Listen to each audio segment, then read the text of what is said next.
Salut à tous, j'espère que vous allez bien, c'est Romain et on se retrouve aujourd'hui pour la vidéo du jour qui était complètement imprévue. Je rentre d'un week-end en famille, je passe le palier de ma porte et là, comme si le devoir m'appelait, pluie de notifications. J'avais prévu une vidéo aujourd'hui sur Neymar et ses performances depuis le début de saison. Au final, elle est décalée à plus tard dans la semaine ou plus tard dans cette trêve internationale. Parce que Kylian Mbappé va prendre la parole demain à 18 h dans Rotten sans flamme pour RMC Sport et bien sûr pour l'émission Quoi de mieux pour attirer l'audience évidemment et les regards, l'attention, qu'un extrait très bien sélectionné bien sûr, un extrait très précis dans lequel Kylian Mbappé parle tout simplement de son été avec beaucoup de précision parce que c'est vrai qu'on peut reprocher à Kylian Mbappé son hypocrisie ou le fait qu'il ait pratiqué la langue de bois à de nombreuses reprises, personnellement c'est ce que je pense. Mais là, il a été précis. Sa déclaration, il y a matière à analyser. Et c'est aussi pour ça que j'ai allumé la caméra, bien évidemment. Donc voilà. Et sachez aussi que dans le journal L'Équipe, il y aura un entretien avec ce même Kylian Mbappé demain. Et je commencerai par là. C'est vrai que parfois, on ne l'entend pas pendant 3-4 mois. Sa stratégie de communication, elle est maîtrisée de A à Z, bien sûr. Et c'est peut-être le premier des torts qu'on peut attribuer à Kylian Mbappé, d'avoir perdu l'authenticité qu'il caractérisait à vouloir maîtriser sa communication, son image, la soigner. Parce que là, il y a évidemment plein de mots, plein de phrases dans cette déclaration qui vise à soigner son image personnelle. Et c'est vrai que Kylian Mbappé, il parle par période. Il se prend une semaine par trimestre, grosso modo, dans laquelle il fait un peu le tour de tous les médias français. Il parle, alors avec plus ou moins de rayonnement bien sûr, en fonction de ce qu'il dit. Et puis après, il retourne hiberner médiatiquement pendant 3 mois. Là, on est dans la semaine charnière de Kylian Mbappé. D'ailleurs, on peut le remercier parce que c'est la trêve internationale. Et on va pas se mentir, même si cette déclaration est peut-être sortie dans un timing qui est discutable, elle donne matière. Pour moi d'abord en tant que youtubeur, pour tous les fans de foot en termes de débat bien sûr, et puis pour toutes les presses, pour toutes les rédactions, parce qu'il y aura matière à écrire pendant, je pense, 2-3 jours. Et ça pourrait se prolonger si le club décide de répondre par l'intermédiaire de Leonardo ou Nasser, ce qui selon moi n'est pas à exclure évidemment. Donc voilà, on commence cette trêve internationale sur les chapeaux de roue. Bon, je sors la vidéo assez rapidement après la sortie des informations, donc peut-être que certains d'entre vous n'ont pas eu le temps de la lire ou l'ont survolée tout simplement, donc je vais vous la rappeler. Voilà, je vais vous la rappeler, je vais vous la dicter. Je cite Kylian Mbappé. J'ai demandé à partir parce qu'à partir du moment où je ne voulais pas prolonger, je voulais que le club ait une indemnité de transfert pour avoir un remplaçant de qualité. C'est un club qui m'a beaucoup apporté. J'ai toujours été heureux les 4 années que j'ai passées ici, et je le suis encore. Ça, il le précise bien, voilà, il met l'accent là-dessus dans son discours. Je l'ai annoncé assez tôt pour que le club puisse se retourner. J'ai voulu que tout le monde sorte grandi, qu'on sorte main dans la main, qu'on fasse un bon deal, et moi j'ai respecté ça. J'ai dit, si vous ne voulez pas que je parte, je reste. Et il enchaîne ensuite, les gens ont dit que j'avais refusé 6 ou 7 offres de prolongation, que je ne veux plus parler à Leonardo, mais ça, c'est absolument pas vrai. On me dit, Kylian, maintenant tu parles avec le président. Et là, Jérôme Rotten rétorque parce que lui, alors il cite Leonardo, n'a pas été capable de trouver une solution avec toi, c'est peut-être pour ça. Et là, Kylian Mbappé répond, c'est pas à moi de juger, mais moi, ma position a été claire. J'ai dit que je voulais partir et je l'ai dit assez tôt. Moi, personnellement, je n'ai pas trop apprécié le fait de dire oui, il vient la dernière semaine d'août parce que ça fait voleur. Évidemment que ça fait voleur. Et la réalité ici, c'est que c'est pas Kylian Mbappé qui est arrivé fin août. C'est le Real Madrid. Voilà, il y a 3 dimensions à prendre en compte dans cette déclaration. Et enfin, dernière phrase, c'est sûrement la plus précise. J'ai dit fin juillet que je voulais partir. Voilà pour la déclaration de Kylian Mbappé qui a évidemment attiré tous les yeux sur cet entretien mené par Jérôme Rotten pour son émission demain à 18 h.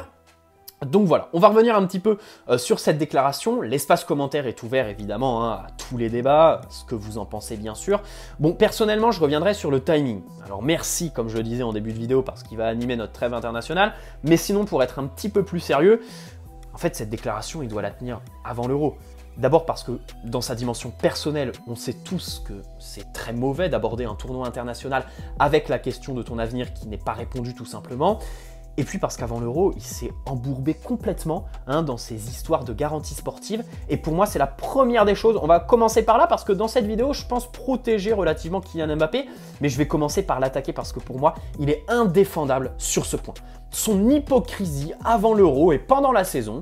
Alors au début de saison, bon, il bottait en touche, ça se comprenait. Au mois de janvier, bon, ça y est, il commençait à être un petit peu plus ouvert. Et puis on y a vu un petit peu plus clair en avril-mai et à la fin de la saison. Là, la fameuse déclaration, tout le monde a vu, il faut des garanties sportives. Et grosso modo, je conditionne ma prolongation au mercato que va faire le PSG, à ma place évidemment au sein du projet. Ça aussi, je pense que c'est tout aussi important. C'est à mettre à l'honneur de Kylian Mbappé. On peut parler, je lui tombe dessus évidemment, pour les garanties sportives, parce que en juin, il y a une interview pour France Football qui sort et dans laquelle il dit les premiers mots que je dirais qui me viennent en tête à dire à Nasser aujourd'hui, quel joueur vous comptez recruter cet été pour savoir quelle gueule aura l'équipe l'année prochaine. Je pense pas que ce soit pour son plaisir personnel.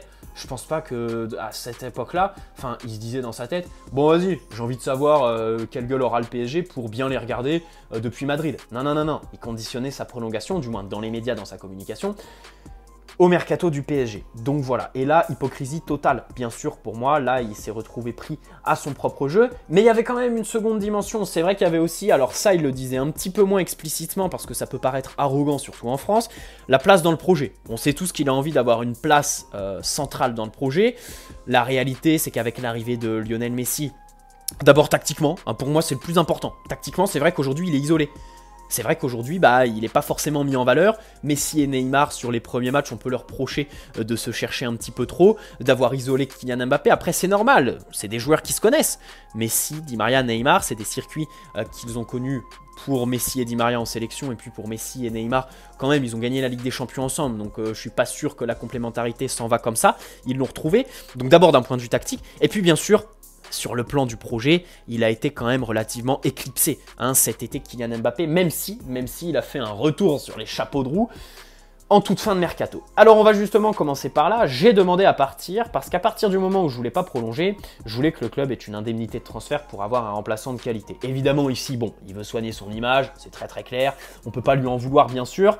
Ok, pas de problème. Et là c'est du ressort du club.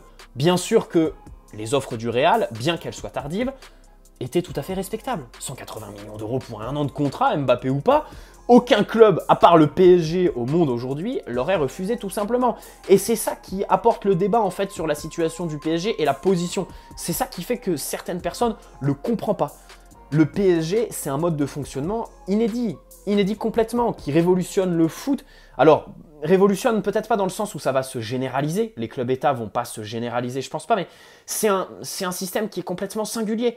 Voilà, aujourd'hui on est les seuls, parce qu'il y a la puissance de QSI derrière, on peut se permettre de refuser ces offres. Et ça, il y en a qui n'ont pas vraiment compris. Mais d'un point de vue financier, le PSG n'avait aucun intérêt à laisser partir peut-être pas le meilleur élément de son effectif, parce que ça se discute quand tu as des Keylor Navas, des Neymar, des Verratti, et encore, depuis cet été, des Messi, Hakimi et tout ça, mais ce que je veux dire, c'est vraiment l'élément dont tu es le plus dépendant sur tes dernières saisons. Évidemment, ta saison dernière, Kylian Mbappé, il te porte à bout de bras. Sans lui au Camp Nou, il le sait. Il le sait, hein. On peut le prendre dans les deux sens. Il y en a qui disent oui, il demande des garanties sportives, mais on sortait quand même d'une finale et d'une demi-finale de Ligue des Champions. Il sait quand même que sur la finale, bon, son rôle est assez moindre quand même pour le calibre du joueur qu'il est. Mais pour ce qui est de la saison dernière, sans lui, on passe pas contre Barcelone. Il le sait pertinemment. Et ça, voilà, il n'y a pas de prétention là-dedans chez Kylian Mbappé. Ensuite, bon, c'est un club qui m'a beaucoup apporté, j'ai toujours été heureux, très bien, bravo. Voilà, il soigne son image, bien sûr. Je l'ai annoncé assez tôt pour que le club puisse se retourner. Là, il se dédouane. Là, il se dédouane, bien évidemment. C'est ce qu'on peut lui reprocher. C'est la plus grande chose qu'on puisse lui reprocher sur cette déclaration, c'est se dédouaner. Il y a volonté de se dédouaner. C'est dommage parce qu'il aurait pu prendre le risque de dire ça avant l'Euro ou du moins pendant l'été, tout simplement, histoire peut-être de mettre la pression au club, parler publiquement, même si je pense que ça n'aurait pas changé grand-chose. Mais là, voilà, je l'ai annoncé assez tôt pour que le club puisse se retourner. En gros, c'est de la faute du club. Maintenant, je le rappelle, le club a un fonctionnement inédit et si, voilà, l'année prochaine, s'il part libre, faudra pas se plaindre. Faudra pas se plaindre parce qu'évidemment, c'est de la responsabilité du PSG. Mais de l'autre côté, si Mbappé part libre, l'émir sera énervé et on sait tous que quand il est énervé, il est capable de caler des sommes astronomiques, d'aller chercher Messi quand tu perds le titre de Ligue 1. Si tu perds Kylian Mbappé gratuitement, je me fais pas de problème. Et là, on va pas faire de parallèle sur Erling Haaland, évidemment, parce que la vidéo serait trop longue. Ensuite, bon, j'ai voulu que tout le monde sorte grandi, qu'on sorte main dans la main, qu'on fasse un bon deal. Et moi, j'ai respecté ça. C'est vrai quand même que j'ai respecté ça. J'ai dit, je parte, je reste. Il y a beaucoup de jeux quand même. Les gens ont dit que je ne veux plus. C'est vrai qu'il y a beaucoup de jeux dans sa déclaration. C'est vraiment axé sur lui. Et c'est ça, évidemment, bien sûr, qui laisse penser voilà, il y a envie de se dédouaner. Voilà. J'ai dit, si vous voulez pas que je parte, je reste. Bon, là, pas grand-chose. Là, c'est vrai qu'on peut louer. Je voudrais quand même louer son professionnalisme parce que de l'autre côté, le PSG prenait pas de risque en le gardant.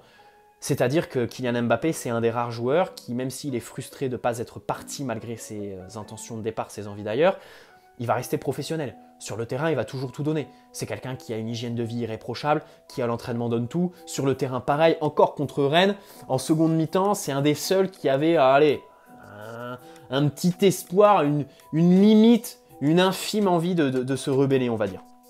Alors là, par contre, on rentre dans le vif du sujet. Les gens ont dit que j'avais refusé 6 ou 7 offres de prolongation, que je ne veux plus parler à Leonardo, ce n'est absolument pas vrai. Je pense que là, il ment. 6 ou 7 offres de prolongation, je pense que si, il les a eues. Je pense clairement que le PSG s'est mis à ses pieds, s'est plié en 4, et ce depuis très longtemps. Je pense que ça dure depuis 2 ou 3 ans, cette mascarade. Après, bon, le truc sur Leonardo, il s'éternise pas, ça veut dire ce que ça veut dire. Je pense que là, clairement, les relations avec Leonardo sont quand même assez froides. Voilà. À tort ou à raison, ça... à savoir, je serais curieux de savoir, je pense quand même que Leonardo va réagir. D'un côté, j'espère, et de l'autre côté, je le pense, qu'il va réagir dans les prochains jours à cette déclaration. Voilà. J'ai dit que je voulais partir, j'ai dit assez tôt. Alors, là, on en vient au gros du gros. Moi, personnellement, je n'ai pas trop apprécié le fait de dire oui, il vient la dernière semaine d'août. Bien sûr, c'est pas lui, puisque c'est le Real Madrid. Et là, c'est évidemment le Real Madrid à incriminer. Bien sûr que d'un côté, ils ont bien joué parce qu'ils arrivent au dernier des moments. Ils savent que le PSG allait refuser et que donc, ils pouvaient se permettre de proposer 180 millions d'euros en période Covid avec le Santiago Bernabéu en rénovation et allez-y.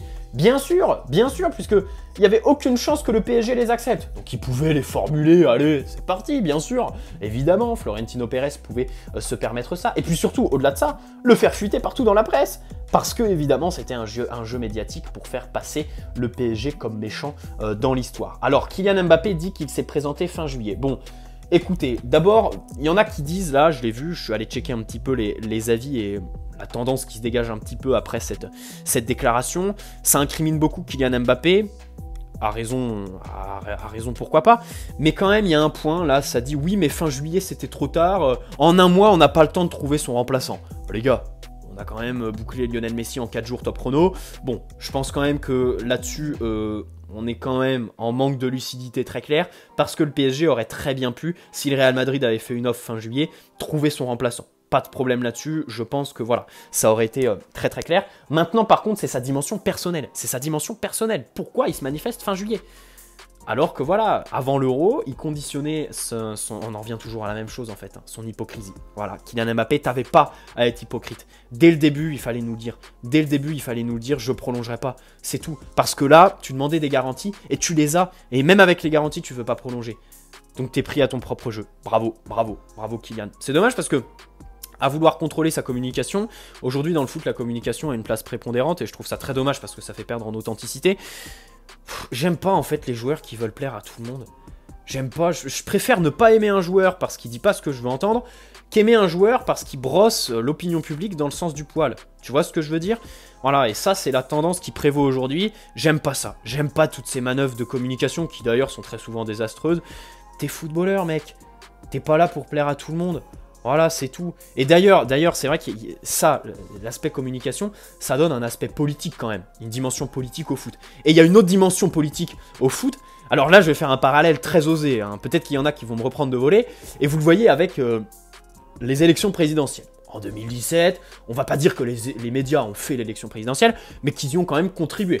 Et là, encore aujourd'hui, évidemment, avec le personnage qu'ils sont en train de créer... voilà, l'histoire qu'ils sont en train de créer autour d'Éric Zemmour, eh bien on voit quand même que les médias ont une place prépondérante dans la formation de l'opinion publique, évidemment. Et là, avec le dossier Kylian Mbappé, je trouve qu'il y a un joli parallèle à faire dans la mesure où nous, en tant que supporters, en tant qu'observateurs, et je pense même que même les journalistes se sont basés là-dessus, leurs informations, je suis pas sûr qu'ils les aient eues parce que Kylian Mbappé, tu peux tout lui reprocher, sauf le fait quand même que son entourage soit bien compact, bien sélectionné et très sain pour lui, bien évidemment. Mais voilà, dans tous les cas, nous, on s'est nourri des informations des médias, ça a influencé tous les débats, et en réalité, encore une fois, ce sont les médias qui ont construit ce feuilleton, qui ont alimenté évidemment les débats, et qui du coup ont alimenté et créé nos opinions à nous, évidemment, qui ont créé l'opinion publique. On en revient à la même chose, l'opinion publique est créée en grande partie par les médias, et aujourd'hui, c'est ça même dans le foot. La faute aux médias bien sûr, mais peut-être aussi aux joueurs hein, qui par leur manœuvre de communication créer en fait cette distance hein, entre eux et les fans parce qu'il n'y a plus cette authenticité. Voilà, moi c'est le petit coup de gueule que j'avais à faire passer, la petite dimension plus générale. Je ne l'ai pas trop développé, hein, voilà, je suis resté quand même très très large. Les médias aujourd'hui influencent plein de choses. On le voit aujourd'hui, l'actualité très très chaude et le meilleur des exemples avec ce qu'ils sont en train de faire autour d'Éric Zemmour. Eh bien, dans le dossier Kylian Mbappé, c'est un petit peu la même chose dans la mesure où l'opinion publique s'est alimentée que des informations des médias. Voilà. Tout ça, je pense, a été créé de toutes pièces évidemment par les médias sur base d'informations qui reste relativement bancal. Même si bien sûr hein, les offres hein, du Real Madrid dans les derniers jours, ça, là tout le monde le sait, elles ont existé bien sûr, et c'est une marge de manœuvre du Real Madrid qui encore une fois du coup a utilisé les médias afin de manipuler tout simplement l'opinion publique, faire passer le PSG pour le méchant et préparer la marge de manœuvre pour l'été prochain et signer Kylian Mbappé libre sans passer pour le méchant voleur bien sûr comme les clubs qui recrutent libres en ont l'habitude tout simplement de manière générale. Voilà, j'espère que cette vidéo vous aura plu, elle était assez longue, je voulais traiter, donner mon avis, j'ai peut-être oublié des choses, mais voilà, je voulais faire ce fameux parallèle. Et puis j'espère que ça vous aura plu. Très bonne soirée à tous, très bon après-midi parce que je vais sortir cette vidéo aux alentours de 14 h. Prenez soin de vous et puis on se dit à la prochaine. Voilà, alors évidemment le rythme des vidéos va se ralentir un petit peu par rapport à cette trêve internationale qui va être assez chiante à vivre. Mais voilà, dès qu'il y a de l'information chaude, on sera là devant la caméra. Ciao les amis, n'hésitez pas à poser un like. Si ça vous a plu, vous abonner si ce n'est pas déjà fait. Bienvenue aux nouveaux, ceux qui le feront. Très bonne soirée. Et puis bien sûr, allez Paris avant tout. On est là pour le club, hein. Les joueurs passent, le club reste. Ciao.